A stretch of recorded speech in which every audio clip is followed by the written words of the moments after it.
Out of a Wasteland, a Garden Paradise, based on Sea Folks by Paul Fleischman.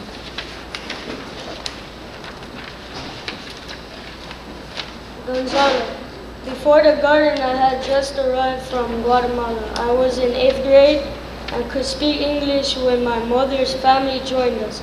I had a new chore to watch over Tío Juan, who spoke no English and no Spanish. I thought the older you are, the younger you get when you move to the United States. Tío Juan always got lost until the day he found the garden.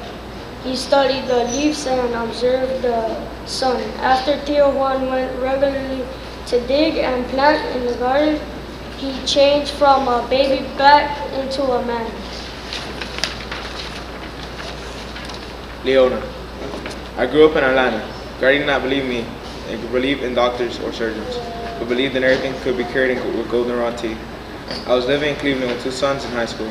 One day, walking home with Granny on my mind, I saw the garden. It was mostly piled up in trash. I knew it was my job to change that. I called government offices and was on the line for hours, but it was worth it.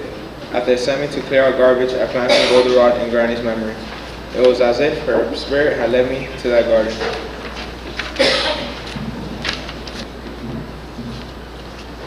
Before the garden, I spent 36 years working to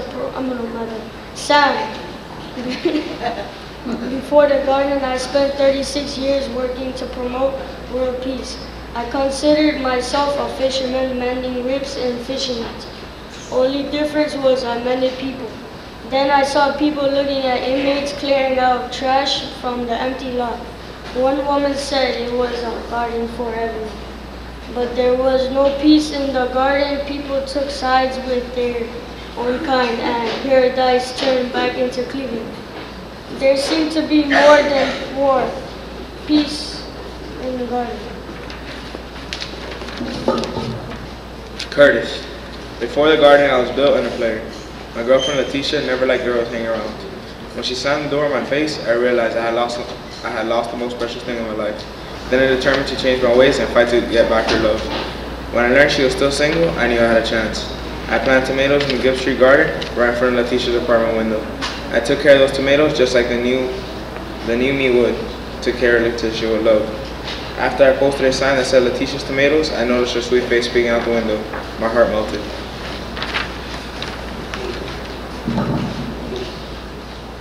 Maricela. I am 16 and pregnant. Before the garden, I had no hope for a life, no friends, and every day I wished I would miscarry. I had to drop out of high school, then they made me join a program where they gave us free rides to the doctors and help getting a GED. You may think perfect until that woman Penny got us into planting radishes at some community garden. So I could experience the miracle of life when all I wanted was to lose my own. One day a storm hit and the lights went out. I looked around, the garden was still going.